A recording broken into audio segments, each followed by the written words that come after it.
Praise the lord. చాలామంది మనకి ఇలా క్వశ్చన్ చేస్తూ ఉంటారు అన్నమాట. బాబు మీకు ముగ్గురు దేవుళ్ళు ఉన్నారా, లేకపోతే ఒక్కడే దేవుడు అని చెప్పేసి. చాలామంది మొదటికి క్వశ్చన్ తెలియదు ఏంటంటే వాళ్ళకున్న 33 కోట్ల దేవతల పేర్లు కూడా వాళ్ళకి తెలియదు అనమాట. వాళ్ళు వేసిన క్వశ్చన్కి మనల్ని ఒక మతలబులో నడిపించడానికి, మనల్ని ఒక భ్రమలో నడిపించడానికి చేసే ఈ ఆలోచనలే తప్ప అసలు నిజంగా వాళ్ళకున్న దేవదత్తల పేర్లు కూడా వాళ్ళకి తెలియచ్చు. కానీ వారి హృదయం ఒకటే ఉంది అనమాట.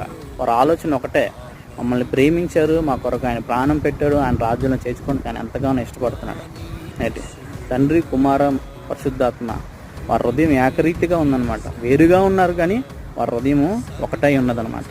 సో ఆయన ఒక్కడే దేవుడు, అర్థమైందా? ఎందుకంటే ఈ కాలానికి అనుగుణంగా ఆయన మనల్ని ప్రేమించి ఆయన రాజ్యంలో చేర్చుకోవడానికి మార్పు చెందాడే తప్ప వేరే విధం ఆలోచన ఆయనకు మాత్రం లేదు.